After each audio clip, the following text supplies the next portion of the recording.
This is the reason why you should buy. And we're not asking the most important question, the reason why it was important for them, in their heart of hearts. Like, that's a sale. Then we're going to see results, the mindset. Going into every opportunity, saying to yourself, I would love to have the business, but I don't need the business. When they talk about building their organization just through referral, that means they're missing it. We're selling the experience. We're selling the reason why it's important to your prospect. The internet almost shut down because they're like, are you blind? Do you not know what's going on out there? Do you not see what's happening? You just did 250,000 cold calls. Congratulations.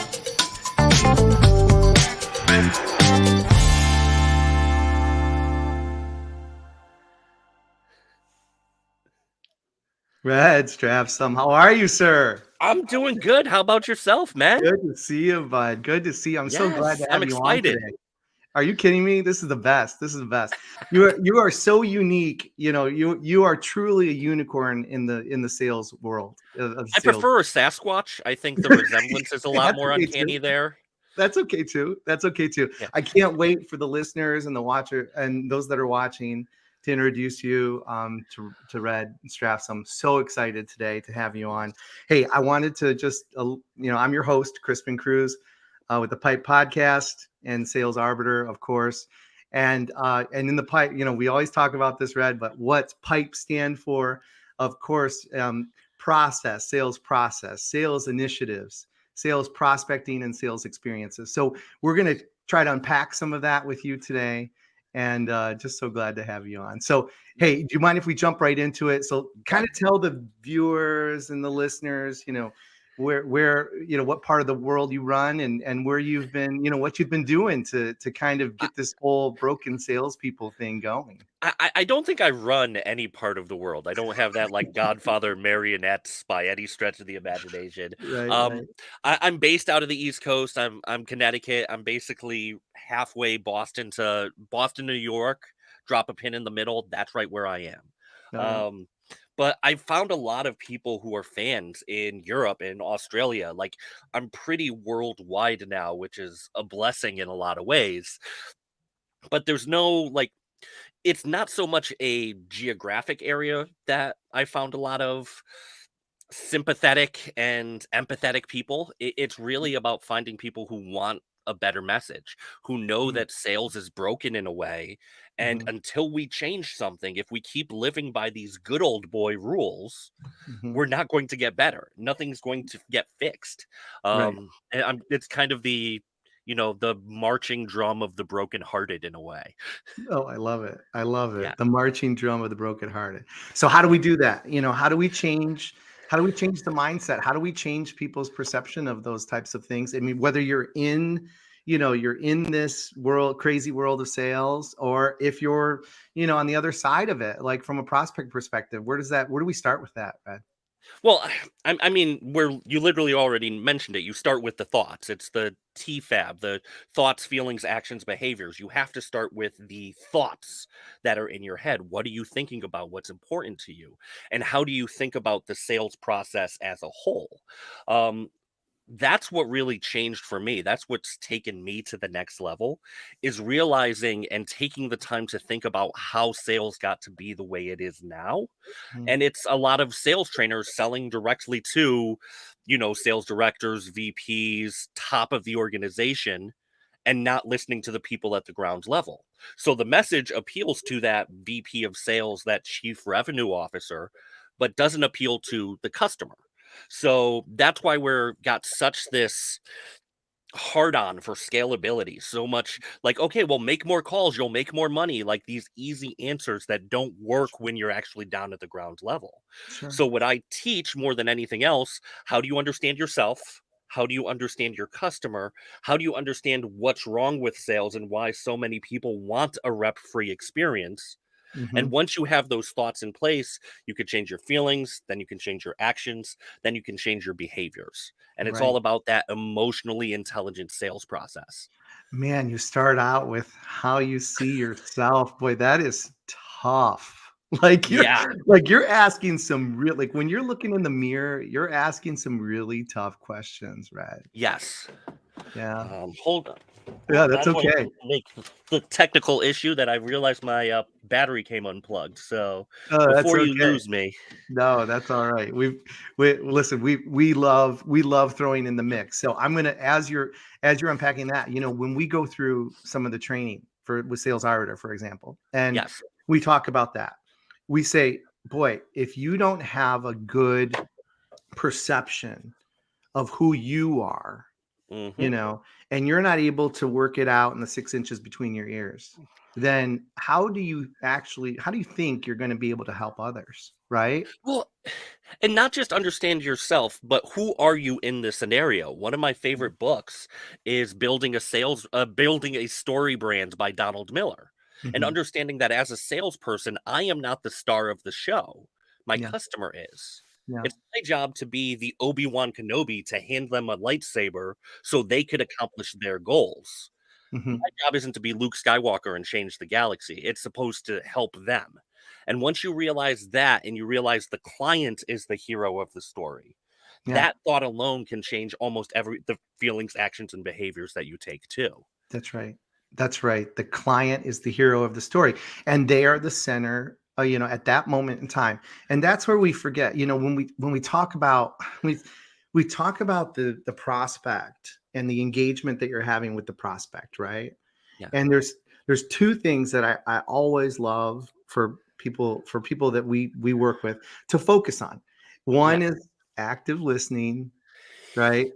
And Yes. the two is questioning strategies. Because when you put those two together, Mhm. then you gather a significant amount of information from someone.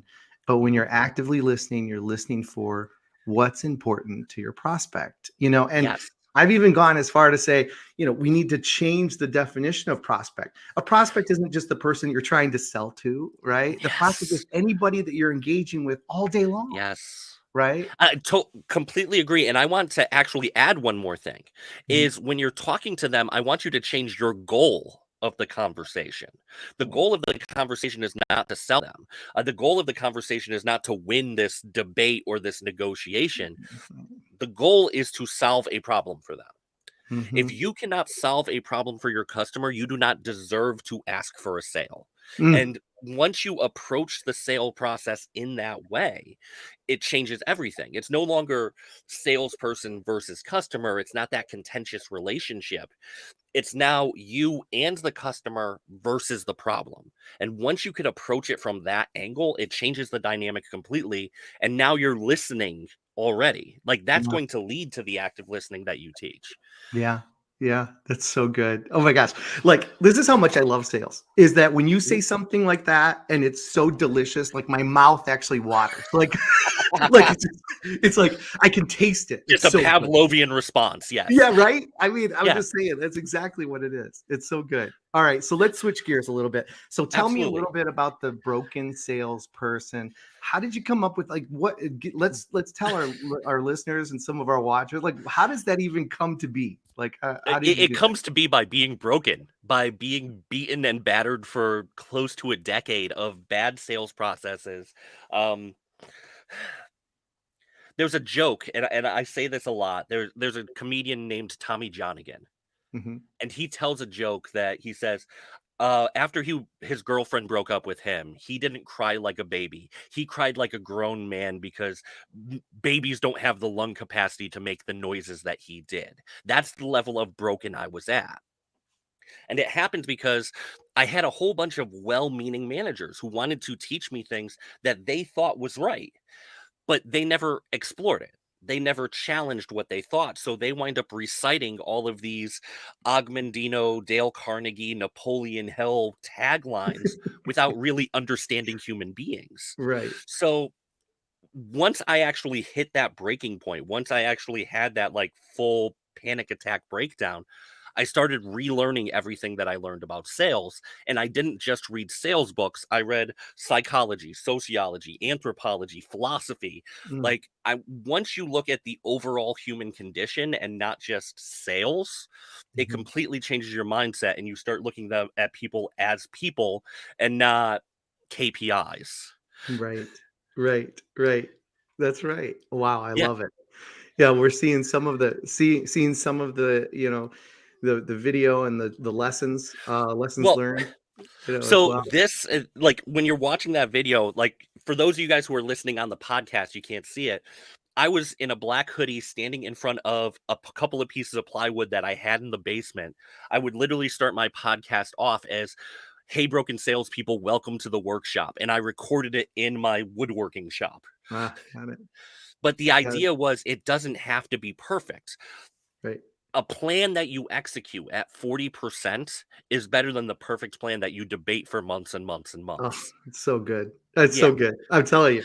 Yeah, and But that's don't. what I started with is, hey, literally, I'm going to do it in my basement, right, like 8 feet away from my table saw.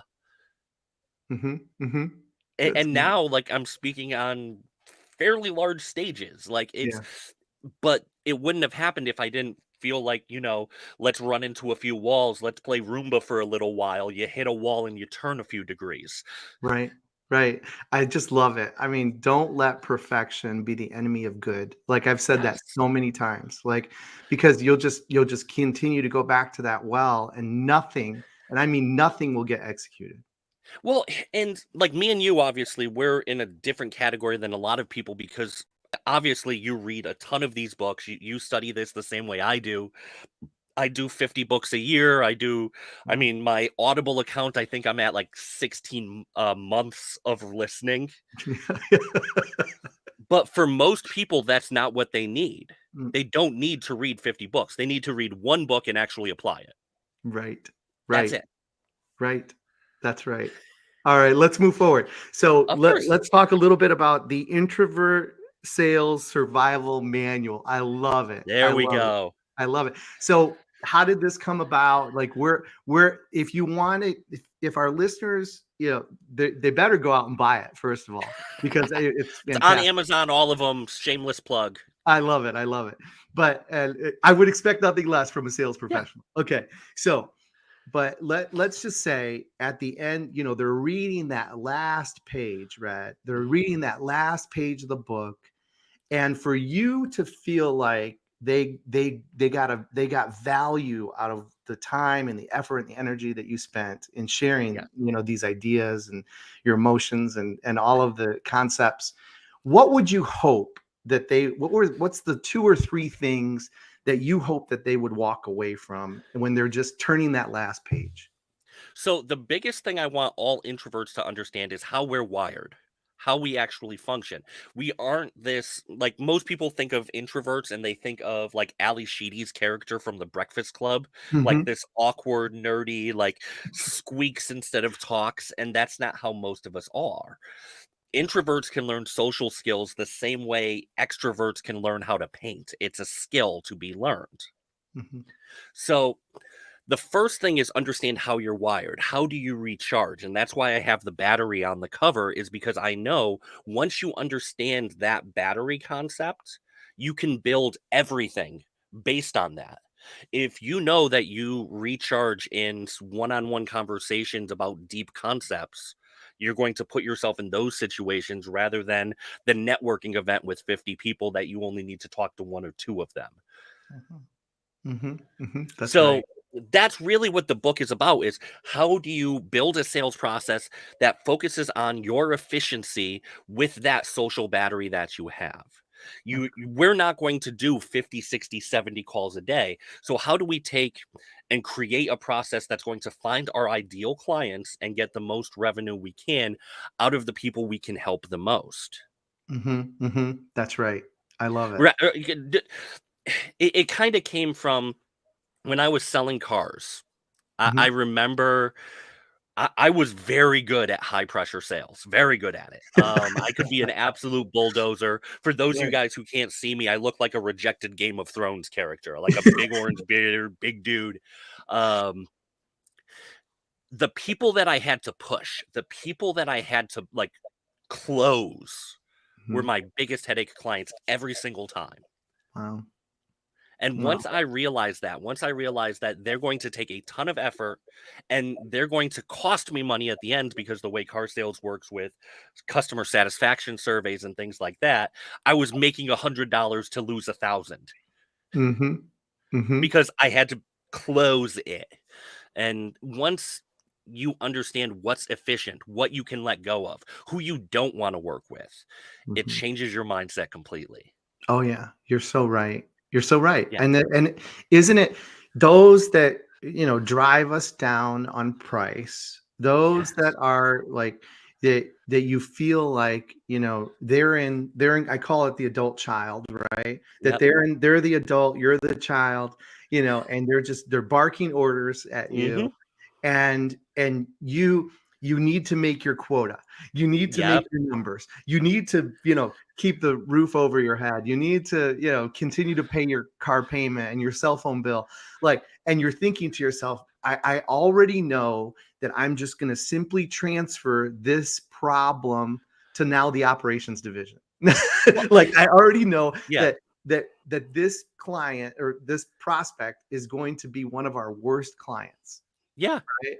And so you have to be able to And, stand. and you just have your face on a dartboard in the customer service That's department. right. That's right. That's exactly right. Because Yeah. and you have to be able to stand strong and say to yourself, not every prospect is going to be a good client, Yeah. And right? that's perfectly fine. If you can sell to everybody, you sell to no one. Like, you're not selling, like, even if you sold something as great as cereal, there are people with like celiacs who can't eat it. Like, it doesn't matter what you sell, there are going to Right. be people who don't like it or can't have it. Yeah. Yeah, that's right. That's It right. doesn't matter. Yeah, it's how do you build a process that you're working with the people you actually want to work with rather than chasing quota, which in most cases is a garbage number to begin with anyway. Hmm. Like, can Hmm. we talk about that for a second? Like, how bad quota culture within sales is when we have so many companies at 40% quota attainment or less?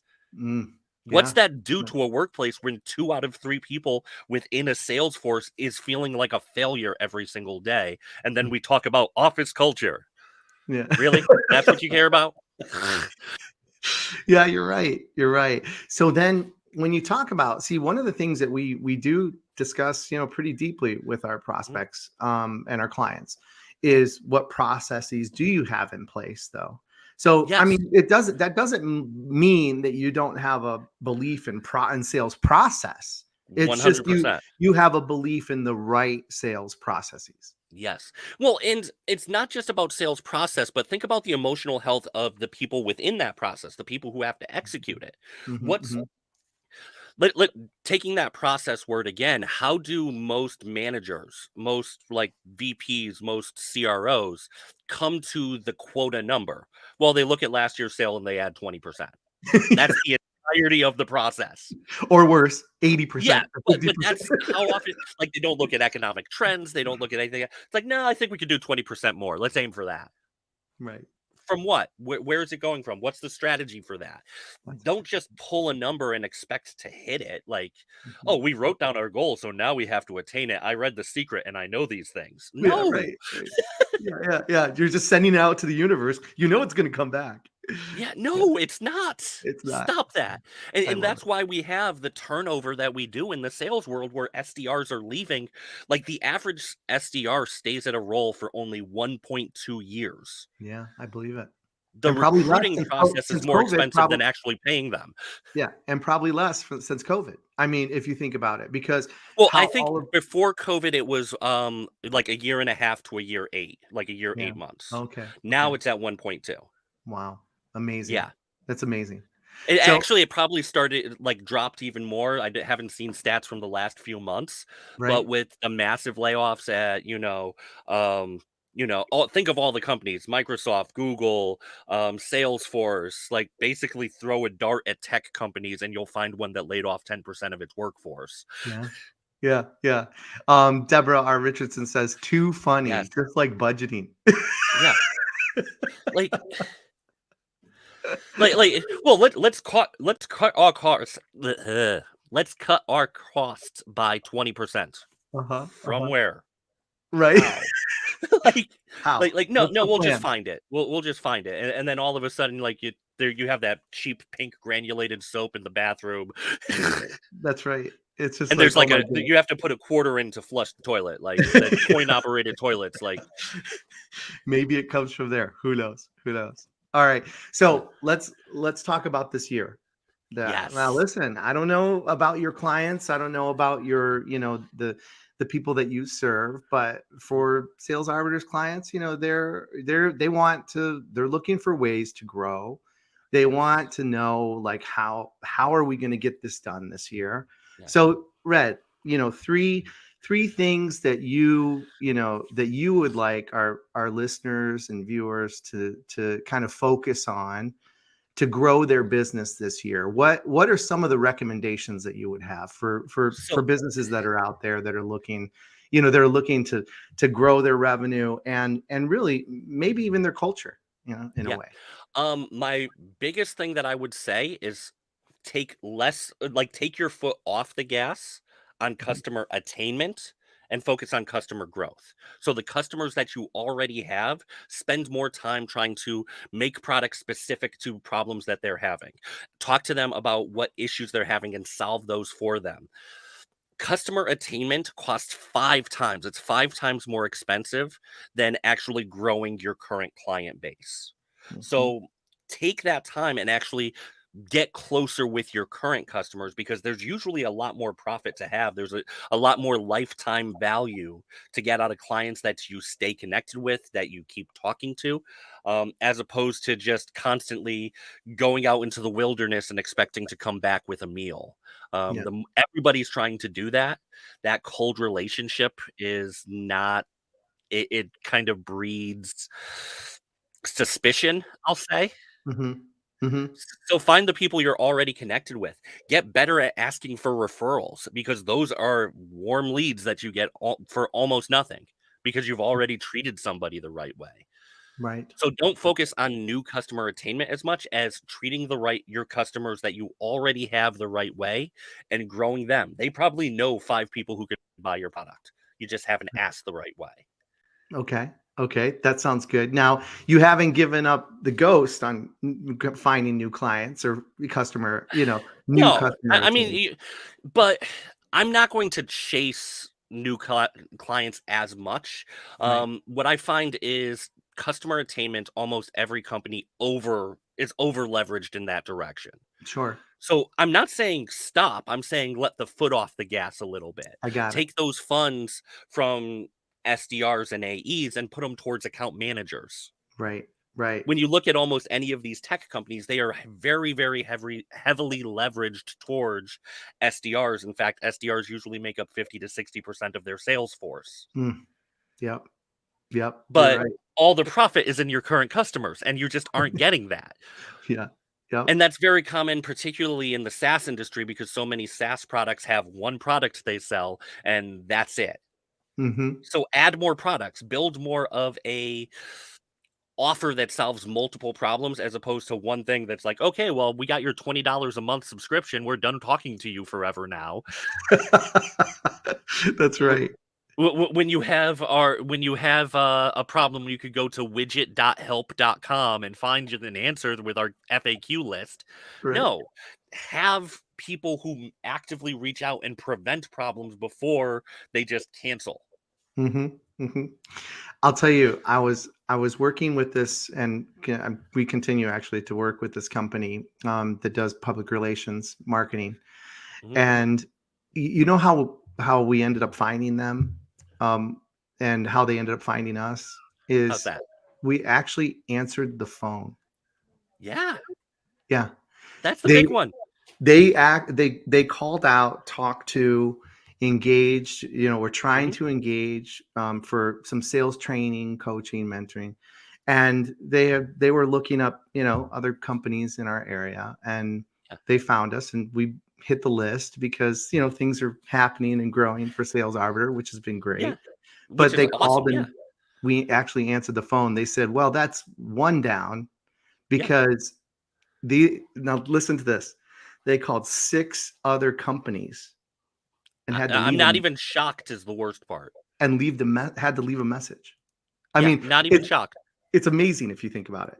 Like, And this is part of what's going on now in in the business world as a whole. We're building things that are business smart, customer stupid. Like, it's really smart to let it go to voicemail and just call them back when you need to. Like, business wise, from a scalability perspective, you don't need somebody sitting and waiting to answer the phone all day. Like, but for the customer, you're not answering their questions in the way they want it to be answered. yeah, yeah. But again, it's business smart, customer stupid. I love it. I love it. It's just perfect. I mean, I'm telling you, our listeners and viewers are getting nuggets today, golden nuggets. I love it. All right, That's so what I try to do. I'm not just bright orange. I like to try to bring the gold when I can. I love it. All right. So listen, author. I'm going to read the list because the list goes on, and I'm sure I didn't capture all of them. Right? Yeah. Author, speaker, trainer, mentor, Mhm. coach, presentation guru. I mean, sales guru. I mean, how do you do it all? I mean, Red, how are you managing all of it? I mean, you got your book. I mean, there's just a Yeah. lot of things going on in Mr. Stafstrom's life. I mean, tell me a little bit. How do you manage your time, and what are some tips and tricks for those that I'm are going to be completely honest. I Yeah, don't sure. all the time. And I think every entrepreneur who's listening to this has had those days where it's like, no, I'm way behind on this, this, and this. Like, Mhm. it's going to happen. Just like I said before, a plan executed at 40% is better than the perfect plan that Right. sits and gets debated. Figure out what you want to do, pick 2 or 3 directions, and go after those, and let everything else die. Like, Mm. that's the hardest thing to do as an entrepreneur, is letting good ideas die. Mm. Mm. Because most businesses won't fail because they run out of capital. It's because they're trying to do too much at once. So instead, take that time, figure out what your priorities are. I wanted to write a book last year. I wrote a book last year. Like, that was something that I knew I needed from a credibility standpoint to get on more stages, to get more clients, to get more, et cetera, et cetera, et cetera. Mhm. So that became a priority. I let my podcast kind of slip a little bit in order to execute that. And that's fine, because I knew what was most important, what would bring the most, you know, energy to, like, what I could leverage the most, what effort I could put in that would create the most results. Mhm. Mhm. That's Yeah. good.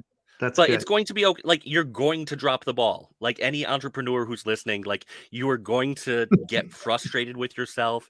You're going to look at somebody like you, somebody like me. You hear these, these resumes that people like us have and get overwhelmed. We don't bat 1,000. Neither of us do. No, no, we don't, sir. No, we don't. Yeah. We don't. So accept that, batting 400 is still Hall of Fame numbers. That's right. I've got proof that I don't. If you want to see it, I've got proof that I Yeah. don't bat 1,000. No. It doesn't always work that way. Yeah. It doesn't always. And you're, again, like, what's your priority? I have a 2.5-year-old daughter with autism. I spend a lot more time with her than I do writing on a Mhm. week-to-week basis, and I'm happier that way Yeah. because of the way things are going. So don't worry about, is it perfect? Am I doing everything I can? I didn't accomplish this. Like, what's your priority? Accomplish those. My daughter Mhm. has to be healthy. My daughter has to be fed every day. She's spoiled that way. I'll kind Right. of do the humble brag that we get to eat every day. Um, Right. Right. yeah, but, like, those are the priorities. The book, I released it in December. If I released it in January instead, nothing would have changed. Yeah. Give Yeah. yourself some credit. Let yourself realize sometimes it's just got to be where you want it to be. That's great. So Red, what's on the agenda for this year? Tell 'em, tell our viewers, our listeners, where are you going? And at the end of this year, if you were to say, wow, I had a very successful year. What's on that list of goals for you? So it's really tough to kind of like, I'm going to be doing a lot more speaking. I'm getting ready for at the end of the month. I'm speaking Katie Brinkley, the Social Profit Lab. That's my next big conference that I'm doing. I'm speaking about building ideal customer avatars and building that story the right Yeah. way. Right. That's the next big conference. I'm planning on writing at least one more book this year. Wow. Good Um, for you. but Great. more than anything else, like, I don't want to talk about what I want to accomplish this year. My Right. overall goal is I want sales to be a healthy environment. I want it to stop being this toxic realm where nobody wants to talk to salespeople anymore because we've turned into these, Glenn Gary, Glenn Ross clones. Right. When we have 83% of customers saying they want a seller-free, rep-free experience, Mm-hmm. like, I want to change that. I want to make sales someplace that we're proud to be a part of. That's right. Like, That's when we right. tell somebody that we're salespeople, they think of like Danny DeVito and Matilda with that cheap, like, seersucker suit, Yeah, that's right. or like Robin Williams and Cadillac Man, or something like that. I want to make sales a profession that's worthy of aspiring to. Yeah. Yeah. That's It's the true. ultimate goal. Like, I know it's not going to happen this year, but that's what I want. I want sales to be a healthy place where we're not seeing salespeople as disposable assets. Yeah. It's so good. I mean, Well, and and I shouldn't even say they're seen as assets. They're just seen as disposable. I should probably phrase it that way. In yeah, some right, right. companies. That's right. I mean, Yeah. and here's what I find so crazy about that is that, and I believe that you're part of this movement, and I'll call Mhm. it that, a movement, Yeah. is that the those of us that get it, like we really get it. Like Yeah. and we treat this as an honorable profession. And we want to, inspire and make positive change within the cultures of those that we serve. And we're Yeah. passionate about making sure that we, that we impact the businesses that we serve in a very positive way. And even the word business doesn't sound right or feel right in my palate, because it's the relationships that we build and those within it that we want to we want them to reach a level that maybe they never expected to reach. But let's look at the way we sell and wonder, like, we can't be surprised that it's become so unpersonal. Like, almost every company I listen to now, every customer company that I train has the same sales pitch. We could help save you time and money on. If you're selling like that, get the fuck out. Like, seriously, like, change things. Right. Like, everybody can save time and money. What's the priority? What headache do you solve? What Mhm. frustration? What is like, hate to say what's keeping them up at night because everybody says it that way, but what what's going to get rid of that ulcer in their stomach, That's right. That's right. Yeah. but we're not looking at it that way. We've depersonalized it, and we've started our very first pitch. We could help save you time and money on. You're talking about quantifiables. You're not talking about emotions. Yeah. And what's truly, like, when you get down, really down to it, Red, Mhm, like what's the compelling reason mhm. of why we're even talking today? Like Well, so what's compelled you to really have this conversation with me, so I have a good understanding of what your needs are, right? so exact, and all salespeople sell the same thing. We sell change. Mhm. Everything that we do is about getting a customer to change a behavior. I mean, even if it's moving from cinnamon toast crunch to frosted flakes, like, whatever it is, like, we're trying to sell change in Yeah. some way, shape, or form. Once you understand that, people are scared of change, and we're not approaching it with that level of empathy to actually start even there. Hmm. Hmm. It's so So, good. like, people are afraid of change, and that's what every salesperson is doing. It's like, okay, change this, change this, change this. You'll save time and money if you do. You'll save 15% if you switch to Geico. Like, it's all change, but Hmm. we're not approaching it like, how stressful is that change? Hmm. Hmm. Yeah, it's good. It's so good. Yeah, I love it. Well, thank you for that. So, of hey, course. I mean, Right. We've had some great insight here. I'd like, with your permission, to jump into the Sales Arbiter 7, if you're okay with that. I'm here for it. Okay, good. And so and if you've seen or listened to any of the podcasts before, this is one of the things. Now, this is really the information that our viewers and listeners want to know about you, right? And so when we get down to it, this is just one of those tributes to my friend James Lipton. And he used to do this on inside the actor studio. He was great with it. I can't even compare to how he used to manage this with his audience. But I really found it very interesting to get some of these answers from the guests that we've had on. So I'd like you to try it, see how it goes. Yeah. All right, let's go. So the first one, let's go. Yeah. So what is your favorite word, Red? What's your favorite word?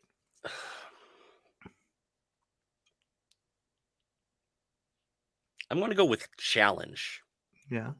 Like the idea of, like, maybe it's that chip on my shoulder that I had is like I used to be a skinny ginger kid. Like from that, like that chip on my shoulder, like hearing about a challenge, overcoming a challenge, like even again, like extending yourself. Like I like that. I think I'm going to go with challenge on that one. I may change my mind within a day, but that's what I'm sticking with now. That's okay. That's okay. Yeah. So let's go to the next one. What's your least favorite word? Tradition. Tradition. So when, like, I there's a guy that I follow on YouTube, and he explains tradition as peer pressure from dead people. And once I heard that and I started looking at the way we sell, I see that as one of the biggest obstacles that we have in the sales industry, Oh, is trying to get over this idea of, well, this is the way we've always done it. right. That Right. tradition is what I want to fight against. Like, oh, our job is to get people to trust us. Yet so many people go out wearing a suit looking like a politician and wonder why people don't trust them. I wonder why that is. Yeah, like if you wear if you dress up like politician, mortician, banker, there's going to be a reason people don't trust you. There's a reason I'm in a monochrome t-shirt and I look like I've got the big bushy beard. Right, right. I Yeah. love it. I love it. It's great. All right. What's something that could make your day, Red? What's something that could make your day? I'm a very simple man. I'm going to go with slow cooked meats. I love it. Like a All off brisket, the a bone, stew, a slow pot cooked roast, meat. like slow cooked Right. meats. There we go. Yes, I There I we go. am I am a voluptuous man, but Yes. that is yeah, that's probably one of my go-tos. That's great. That's Yeah. great. Okay. What's something that could ruin your day? I suffer from migraines, and that Hmm. derails the whole day. Like, I'm literally face down with an eye mask on for a full that ruins too many days sometimes, but yeah. There we go. There we go. Yeah. See, something I bet you our viewers and listeners didn't know that about Probably you. not. So there we go. Okay. What noise or sound do you love? So, I work on my own cars. Mhm. Partially because that's just the way me and my family grew up. We're just too cheap to pay for labor in some cases. So I'm going to say an engine and a car running the right way. Like no brake squeak, no like serpentine belt squeak, no bubbles, no blinking lights, no nothing. Like just a car running without problems. Right. That's great. That's Yeah. great. All right. So opposite of that, what sound or noise do you hate? Any of those previous ones. Any of those, the Just squeaky belt any sound, like yeah, any of those, like the check engine light bing is the worst. Anything with an evap sensor drives me nuts because sometimes it's you screw the gas cap, sometimes you're taking apart the entire exhaust system. that's great. So I'm going to go the bing from the check engine light. Yeah, I just find it so interesting that and that's a lot of what we do. We tinker, right? We Yeah. tinker and we Well, try and different that's things and we do something different. Well, I'm very lucky in the fact that I grew up like me and my father do pretty much everything. Like I've fixed everything on a car but the upholstery. We've replaced transmission, we've done body work, we've painted, we've rebuilt engines, like you name the list. Then Yeah. within the house, we've added roofs, we've built bathrooms, we've built full apartments, we've you name it, we've done it. Like right over here is the finished basement that I usually sit in that we did ourselves. Right. That's But great. once you understand that and you understand, okay, like the spatial side of it, like if you move this, it's also going to affect this. Mm-hmm. That thought process has changed my sales career in so many ways. Mm. Because you realize, okay, well, if you dial up more calls, okay, you may get more sales, but you may also get more burnout, more employee churn, more. So Sure. it's nothing happens in that perfect vacuum. Mm-hmm. That's right. That's exactly right. Oh, love it. Okay, so last one. What profession other than your own would you have liked to attempt? I mean, I kind of am attempting it in a way, but I'd probably go author more than anything else. Like just pure writing. I love, again, I'm obviously an introvert given I wrote a book on introversion. I think that's a safe assumption for most people to make. Right. But the ability to work, sit in silence, and then kind of present my findings to people. Yeah. Like Yeah. I have no problem talking on a podcast like this, talking on a stage, but I love the idea of I work alone for 80 hours and I present for 2. Yeah. Like I love that part of what I already do, but I would just go deeper into author. Possibly do fiction, do something else, but always it'll be that writing, creation, something along those lines. That's great. That's great. Yeah. Well, Red, tell people how to get in touch with you. Tell people how to find you. You could send a raven to no, brokensalespeople.com. That's easy. Find me on most of the social platforms. Red Stafstrom, STAFSTROM. The platform I'm most active on is LinkedIn. I have a little lion emoji next to my name. Pretty much if you put red STAF, I'll probably show up. Yeah. Oh, you got the picture up already. There we go. There we go. Yeah. There we go. So, All right. Well, Red, listen, yeah. it has been awesome having you on today.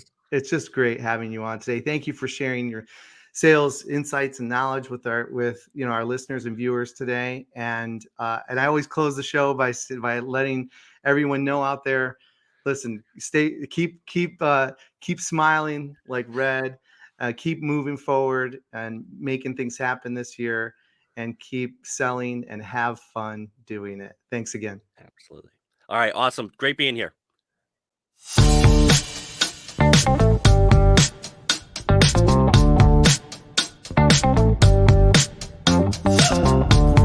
This is the reason why you should buy. And we're not asking the most important question, the reason why it was important for them, in their heart of hearts. Like, that's a sale. Then we're going to see results, the mindset. Going into every opportunity, saying to yourself, I would love to have the business, but I don't need the business. When they talk about building their organization just through referral, that means they're missing it. We're selling the experience. We're selling the reason why it's important to your prospect. The internet almost shut down because they're like, are you blind? Do you not know what's going on out there? Do you not see what's happening? You just hit 250